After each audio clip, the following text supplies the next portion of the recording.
일본 주식시장이 30년 동안 제자리였다는 걸 아시나요? 1989년 12월 니케이 지수는 38,915포인트를 찍었습니다. 그리고 2024년이 되어서야 그 고점을 겨우 회복했습니다. 35년이 걸린 겁니다. 그 사이에 무슨 일이 있었는지 생각해 보십시오. 부동산 거품이 꺼지고 은행들이 줄줄이 쓰러지고 증권사들이 파산했습니다. 1997년에는 야마이치 증권이 문을 닫았고 홋카이도 타쿠쇼쿠 은행이 무너졌습니다. 사람들이 돈을 잃었습니다. 많은 사람들이 투자를 포기했습니다. 그런데 그 한복판에서 오히려 자산을 불린 사람이 있었습니다. 1990년대 초반 일본 주식시장이 바닥을 향해 곤두박질 칠 때 이 사람은 조용히 주식을 사모으기 시작했습니다. 남들이 공포에 떨며 팔아치울 때 그는 사들였습니다. 그리고 10년 뒤 그의 이름은 일본 상장기업 130개 이상의 대주주 명단에 올라 있었습니다. 다케다 와헤이. 일본에서는 그를 일본의 워런 버핏이라 불렀습니다. 총 자산 300억 엔, 지금 환율로 3천억 원이 넘는 돈을 주식으로 벌었습니다. 연간 배당금만 1억 엔 이상, 우리 돈으로 10억 원 넘게 받았습니다. 오늘은 이 사람 이야기를 하려고 합니다.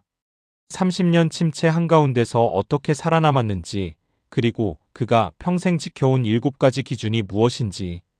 혹시 이 영상이 도움이 되신다면 구독과 좋아요 한 번씩 부탁드립니다. 자, 이제 시작하겠습니다. 다케다 와헤이는 1933년 아이치현 나고야에서 태어났습니다. 가난한 과자 장사 집안이었습니다. 어린 시절 전쟁을 겪었고 학교에서는 따돌림을 당했습니다. 평범하지 않은 어린 시절이었습니다. 1952년 19살에 그는 아버지와 함께 작은 과자 회사를 세웠습니다. 다케다 책과. 처음에는 동네에서 파는 수준이었습니다. 그런데 그가 한 가지 결정을 내립니다. 타마고보로라는 계란 과자를 기계로 대량 생산하기로 한 겁니다. 당시 일본에서 타마고보로는 손으로 만드는 게 당연했습니다. 기계화라는 발상 자체가 없었습니다. 하지만 그는 생각이 달랐습니다. 손으로 만들면 품질이 들쭉날쭉합니다. 기계로 만들면 언제나 똑같은 맛을 낼 수 있습니다. 그리고 대량으로 만들면 가격을 낮출 수 있습니다. 그의 예상은 맞았습니다. 타마고보로는 일본 전역으로 퍼져나갔습니다. 나중에는 일본 타마고보로 시장의 60%를 점유하게 됩니다. 여기서 잠깐 멈춰야 합니다. 지금까지 이야기한 건 사업가로서의 성공입니다. 그런데 그가 진짜 유명해진 건 다른 이유입니다. 바로 주식 투자. 그는 사업으로 번 돈을 주식에 넣기 시작했습니다. 그런데 그 방식이 독특했습니다. 그에게는 기준이 있었습니다. 아무 주식이나 사지 않았습니다. 반드시 특정 조건을 충족하는 기업만 골랐습니다. 여기서 한 가지 알아두셔야 할 게 있습니다. 그가 본격적으로 주식을 사모은 시기는 1990년대입니다. 일본 버블이 터진 직후입니다. 1989년 12월 니케이 지수가 최고점을 찍었습니다. 그리고 1990년부터 곤두박질 치기 시작했습니다. 1992년에는 14,000포인트까지 떨어졌습니다. 고점 대비 63% 하락. 투자금 100만 원이 37만 원이 된 겁니다. 사람들은 주식을 팔았습니다. 더 이상 손해보기 싫으니까요. 주식시장은 죽었다고 생각했습니다. 다시는 안 올라올 것 같았습니다. 그런데 다케다 와헤이는 그때 사기 시작했습니다. 남들이 팔 때 샀습니다.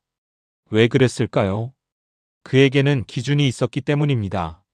시장이 어떻게 되든 기준에 맞는 회사는 결국 살아남는다고 믿었습니다. 그리고 지금이 그런 회사를 싸게 살 수 있는 기회라고 봤습니다. 지금부터 그 7가지 기준을 하나씩 살펴보겠습니다. 이 부분이 오늘 영상의 핵심입니다. 집중해서 들어주십시오. 첫 번째 기준. 정보원은 하나만 쓴다. 다케다 와헤이는 정보를 최소화했습니다. 그가 참고하는 자료는 딱 한 가지였습니다. 일본에서 분기마다 나오는 회사 사계보.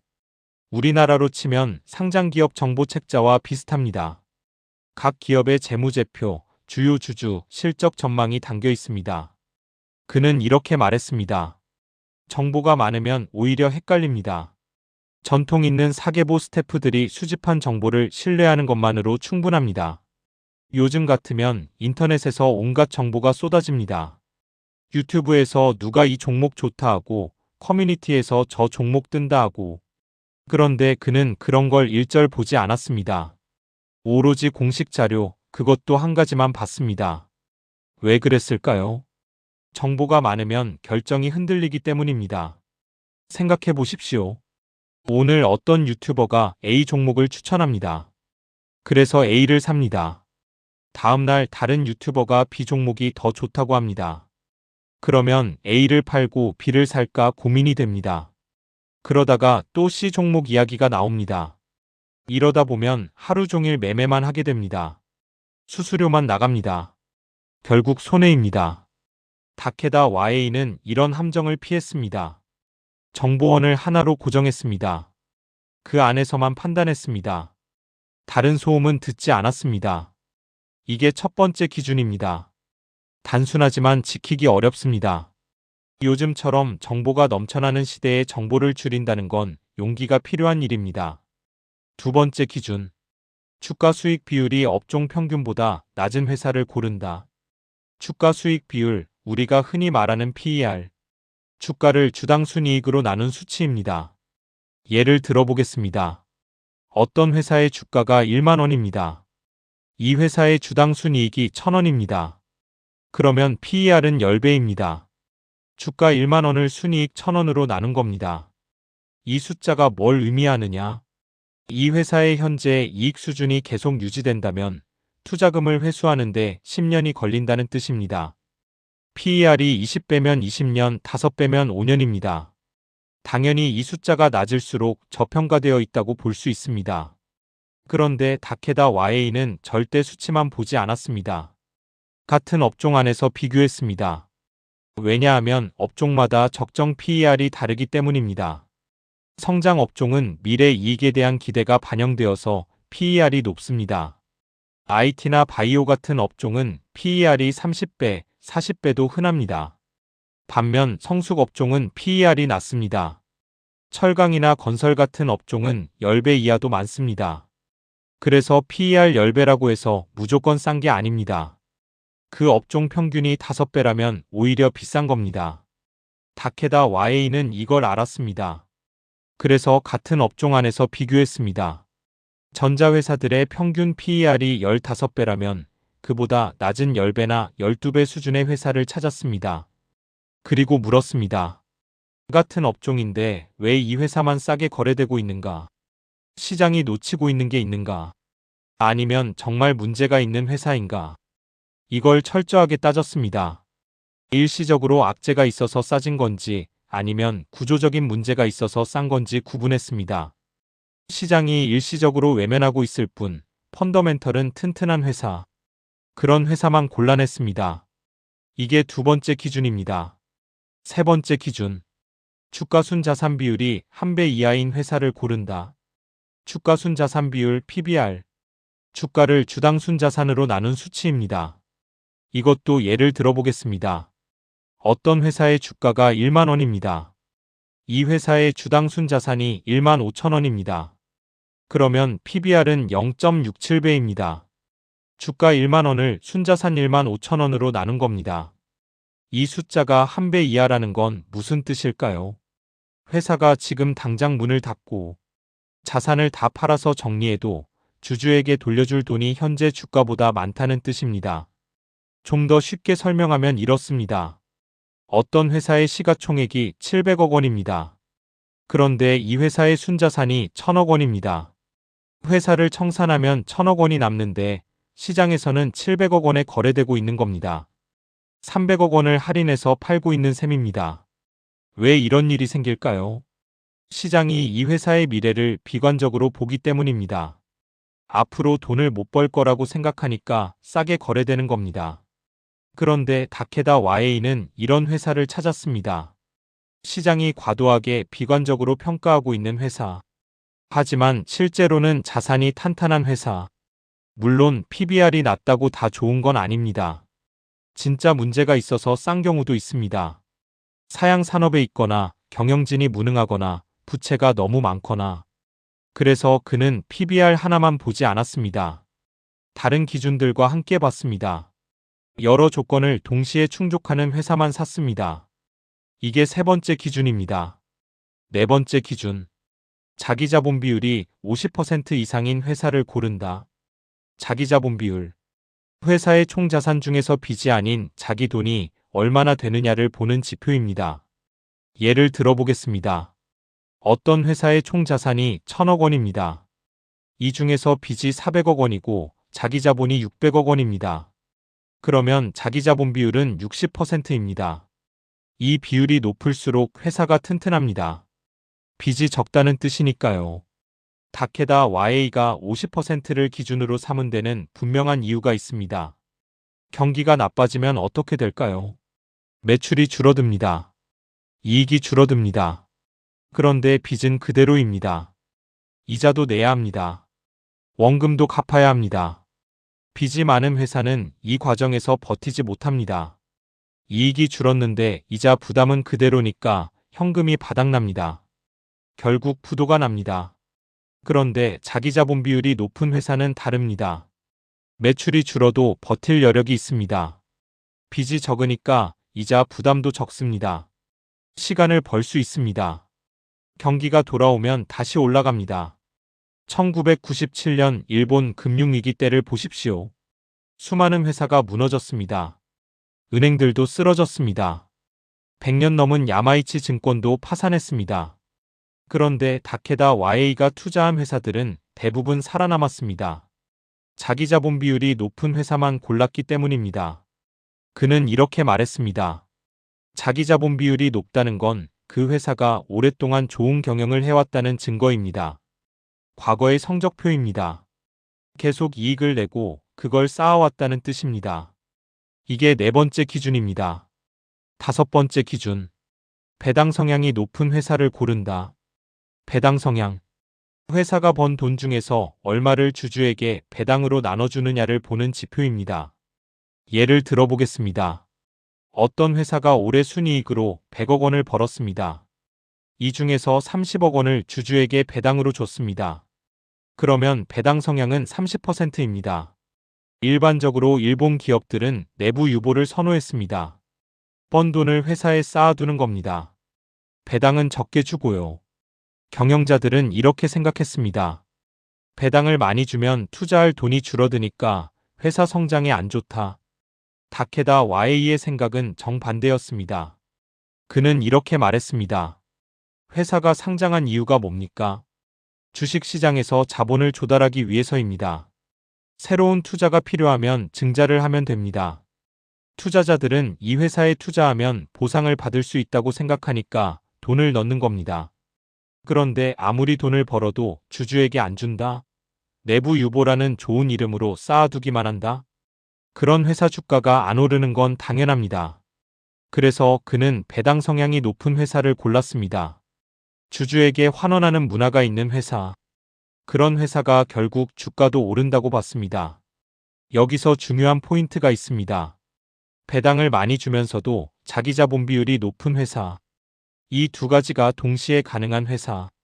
생각해보면 이상합니다. 배당을 많이 주면 회사에 돈이 덜 쌓이니까 자기 자본 비율이 낮아져야 할 것 같습니다. 그런데 배당도 많이 주면서 자기 자본 비율도 높다? 그건 그만큼 이익을 많이 내고 있다는 뜻입니다. 이익이 충분히 나니까 배당을 주고도 남는 돈이 쌓이는 겁니다. 다케다 YA는 이런 회사를 찾았습니다. 이익을 잘 내고 주주에게 환원도 하고 그러면서도 재무 상태가 튼튼한 회사. 이게 다섯 번째 기준입니다. 여섯 번째 기준. 과거 고점에서 많이 떨어진 회사를 고른다. 앞서 말한 다섯 가지 조건을 다 충족해도 한 가지가 더 필요했습니다. 지금 가격이 싸야 합니다. 아무리 좋은 회사도 비싸면 의미가 없습니다. 수익률은 상 가격에서 결정되니까요. 다케다 YA는 과거 고점과 현재 주가를 비교했습니다.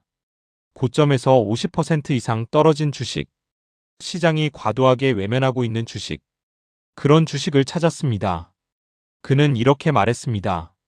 어떤 투자든 철학은 단순합니다. 싸게 사지 않으면 절대 성공할 수 없습니다. 이게 핵심입니다. 좋은 회사도 비싸게 사면 손해입니다. 반대로 괜찮은 회사를 아주 싸게 사면 이익입니다. 그래서 그는 아무리 좋은 회사라도 비쌀 때는 사지 않았습니다. 기다렸습니다. 시장이 그 회사를 외면할 때, 주가가 충분히 떨어졌을 때 샀습니다. 1990년대 일본 버블 붕괴 이후가 바로 그런 시기였습니다. 좋은 회사들도 덩달아 폭락했습니다. 시장 전체가 공포에 휩싸여 있었으니까요. 나쁜 회사도 떨어지고 좋은 회사도 떨어졌습니다. 구분 없이 다 떨어졌습니다. 그때가 그에게는 기회였습니다. 좋은 회사를 헐값에 살 수 있는 기회.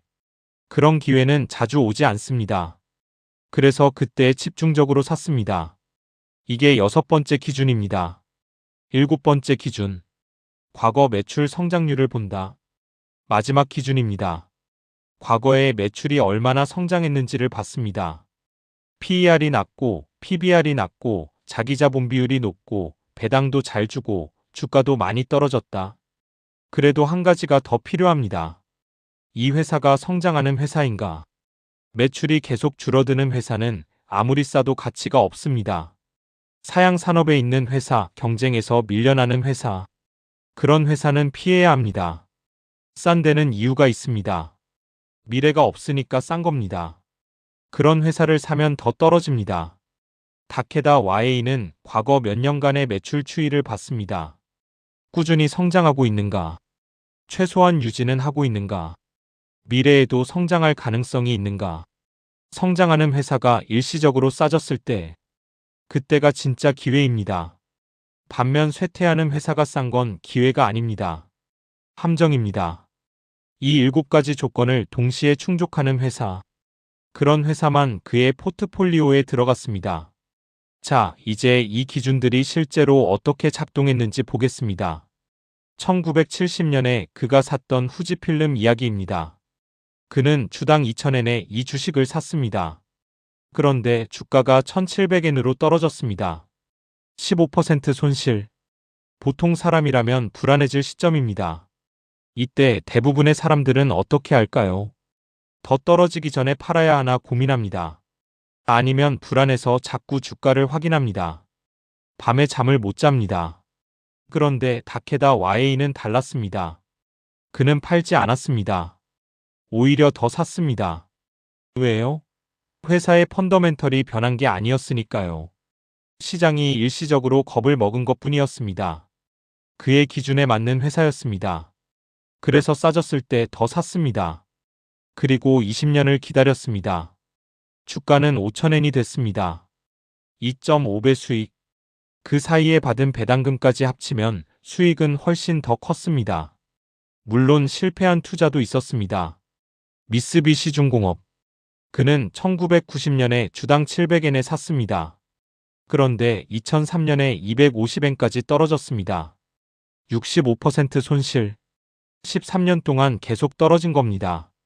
왜 이런 일이 생겼을까요? 일본 경제 전체가 침체에 빠졌기 때문입니다.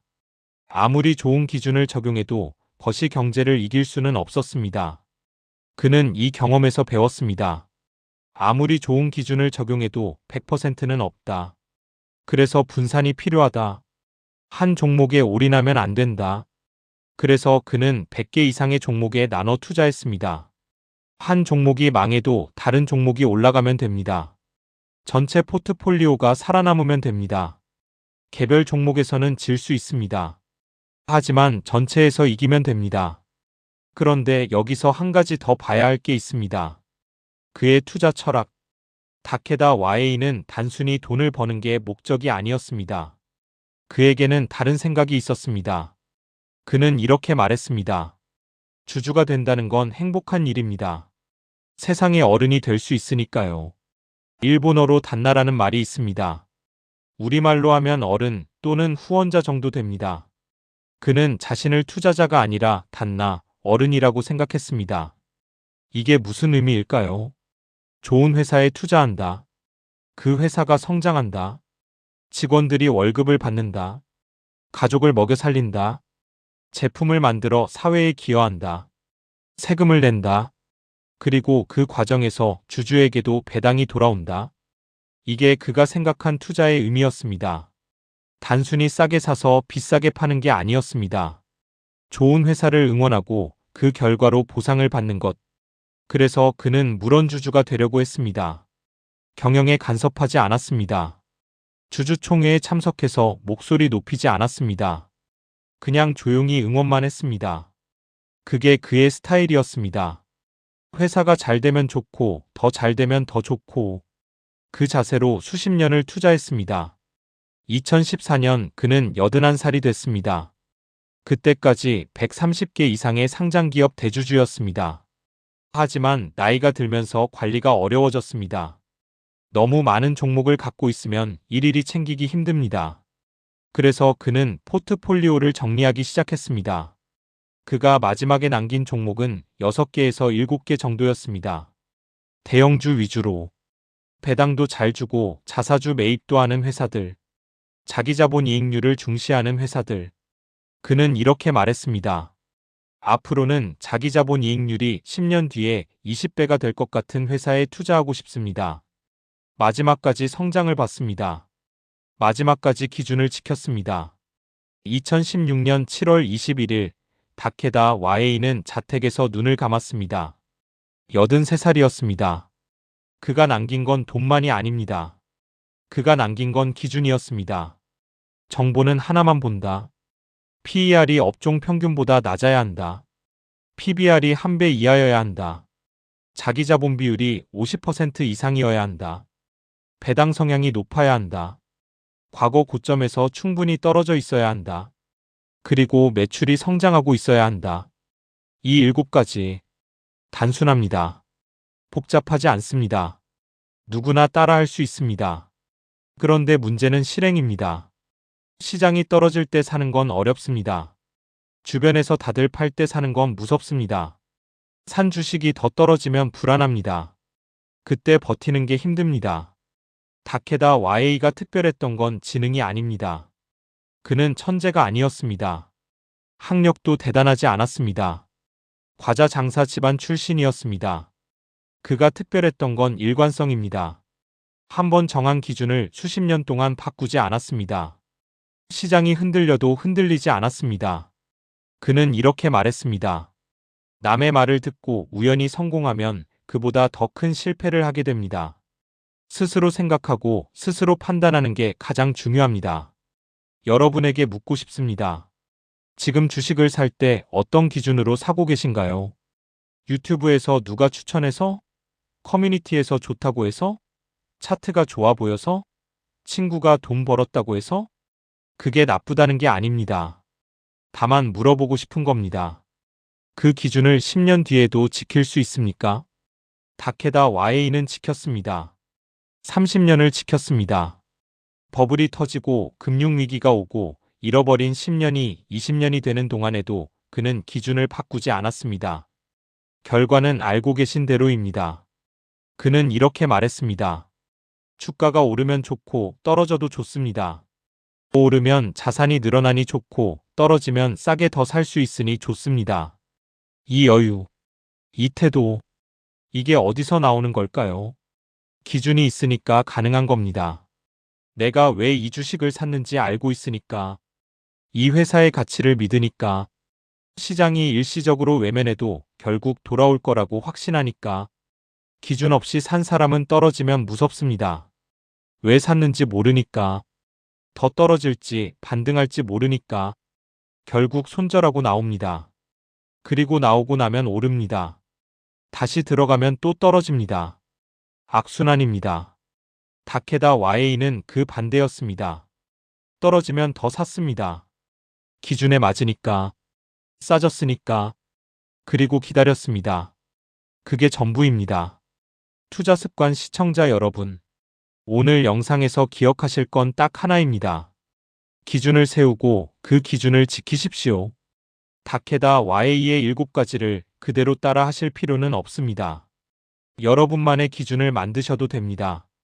중요한 건 기준이 있느냐 없느냐입니다.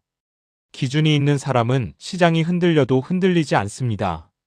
기준이 없는 사람은 시장이 조금만 흔들려도 같이 흔들립니다. 30년 침체. 일본 사람들에게는 지옥이었을 겁니다. 평생 모은 돈이 반토막 나고 10년이 지나도 회복되지 않고 20년이 지나도 마찬가지였으니까요. 그런데 그 한가운데서 자산을 불린 사람이 있었습니다. 특별한 비법이 있었던 게 아닙니다. 그냥 기준이 있었고 그걸 지켰습니다. 다케다 와헤이. 그가 남긴 건 돈이 아니라 태도입니다. 오늘 영상이 도움이 되셨다면 구독과 좋아요 부탁드립니다. 다음 영상에서 뵙겠습니다. 여기서 한 가지 더 말씀드리고 싶은 게 있습니다. 다케다 와헤이가 살았던 시대와 우리가 사는 시대가 다르지 않느냐고 물으실 수 있습니다. 맞습니다. 시대는 다릅니다. 일본과 한국도 다릅니다. 1990년대와 2020년대도 다릅니다. 그런데 한 가지는 변하지 않았습니다. 시장은 언제나 흔들립니다. 그리고 그 흔들림 속에서 사람들은 실수를 합니다. 비쌀 때 사고 쌀 때 팝니다. 공포에 매도하고 탐욕에 매수합니다. 다케다 와헤이가 했던 건 그 반대였습니다. 쌀 때 사고 비쌀 때 기다렸습니다. 공포에 매수하고 탐욕에 관망했습니다. 이건 1990년대에도 맞는 말이었고 지금도 맞는 말입니다. 앞으로도 맞는 말일 겁니다. 원칙이란 게 그런 겁니다. 시대가 변해도 변하지 않는 것. 환경이 바뀌어도 여전히 작동하는 것. 다케다 와헤이의 7가지 기준이 바로 그런 원칙입니다. 물론 구체적인 숫자는 조정할 수 있습니다. 자기 자본 비율이 50%가 아니라 40%일 수도 있고 60%일 수도 있습니다. 업종에 따라 다를 수 있습니다. 시대에 따라 달라질 수도 있습니다. 중요한 건 숫자가 아닙니다. 중요한 건 기준을 갖고 있느냐입니다. 그리고 그 기준을 일관되게 지키느냐입니다. 여러분도 자신만의 기준을 세워보십시오. 어떤 조건을 충족해야 이 주식을 살 것인가? 어떤 상황이 오면 팔 것인가? 얼마나 오래 보유할 것인가? 한 종목에 얼마나 넣을 것인가? 이런 질문에 대한 답을 미리 정해 두십시오. 그리고 그걸 적어 두십시오. 시장이 흔들릴 때 다시 읽어보십시오. 기준이 있으면 흔들리지 않습니다. 기준이 없으면 시장에 휘둘립니다. 다케다 와헤이는 평생 기준을 지켰습니다. 그리고 30년 침체를 이겨냈습니다. 여러분도 할 수 있습니다. 오늘 이야기는 여기까지입니다. 다케다 와헤이. 꽃의 씨앗은 한여름에 뿌리지 않는다. 이게 그가 남긴 책 제목입니다. 남들이 열광할 때가 아니라 남들이 외면할 때 뿌려야 한다는 뜻입니다. 지금 이 순간 여러분의 기준은 무엇입니까? 그걸 생각해 보시면서 다음 영상에서 뵙겠습니다.